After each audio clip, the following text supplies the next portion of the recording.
I don't like unboxing videos because really they're really very stupid.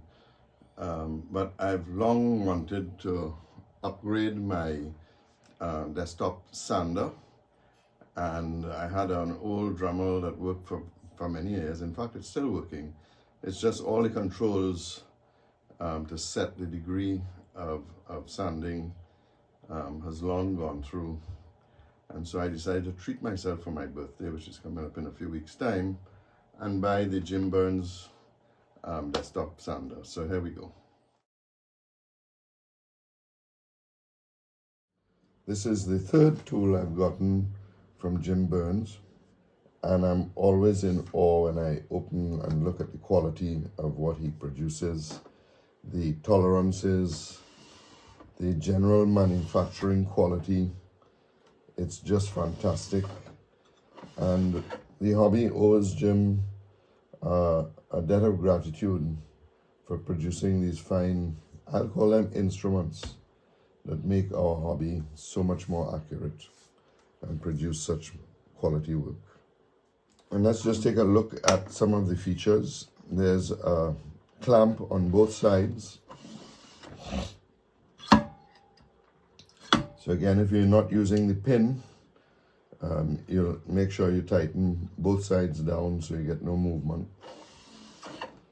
There is no movement in the unit, and the pin performs very much like the saw. So you can take these out and get absolutely accurate. Then there's a miter gauge. The quality actually seems to be improving. I didn't think that was possible. But the miter gauge fits very close to the sandpaper. And the tolerances between the table and the sandpaper, it looks like about a 1/16.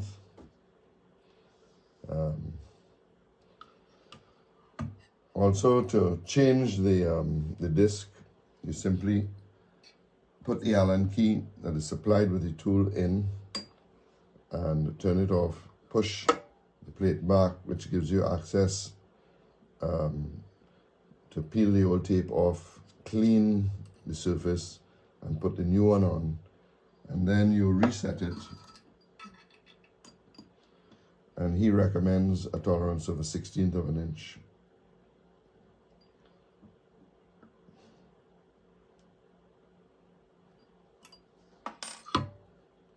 The motor turns clockwise, which is the exact opposite of my old tabletop sander, which actually turned anti-clockwise.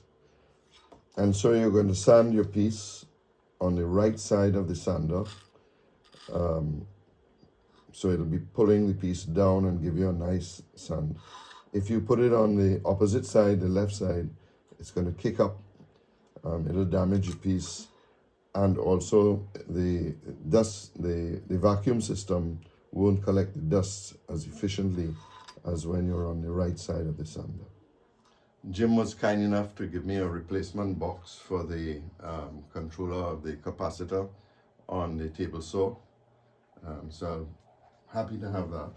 I've ordered a lot of new sanding pads, which I always do when I order a new sanding tool of any type. And that usually means I end up with a lot of sanding discs that I never use or go bad. And let's hope that doesn't happen here. Well, let's just turn it on. So quiet, absolutely fantastic. Each of the stops, which is just like the saw, they're in 5-degree sets, or you can set whatever you want using the scale at the bottom of the saw, at the bottom of the sander. One of the very good features is the table is very close to the sanding pad, and as you go down, that slot opens a little bit, but not very much. So again, one of the problems I had with the old piece is sometimes I'd get pieces stuck down inside here.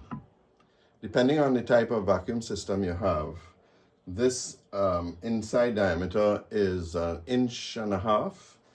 And so I've made up this little adapter. This actually is from a pool pump, and it fits perfectly inside.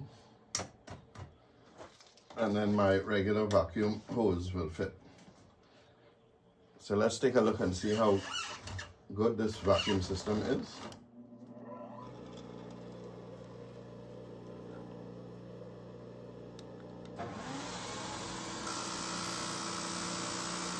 What I've come to realize is Jim is telling you to only sand on the right side, and when you sand on the right side, there's hardly any dust escaping. If you go on the left side, you'll see a lot of dust coming out of the system.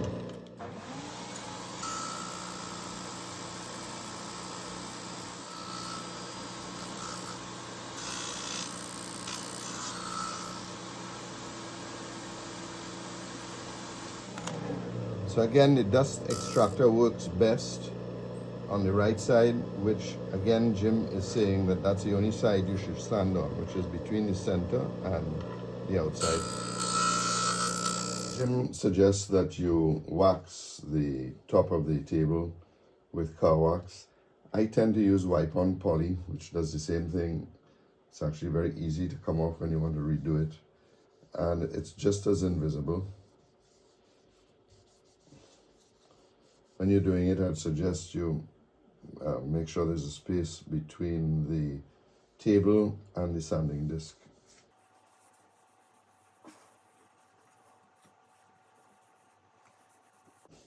This will also allow the work to really slide easily on the table.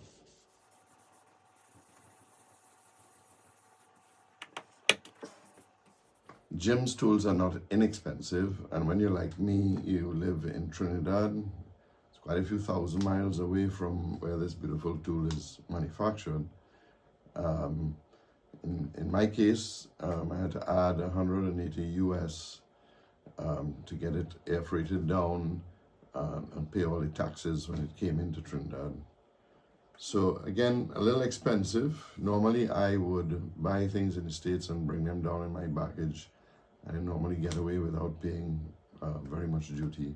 Because of the weight of the tool, there was no question that my wife or I would be, or that she would allow me to put this tool in my suitcase and dispense some part of her shipping plan to bring stuff back to Trinidad.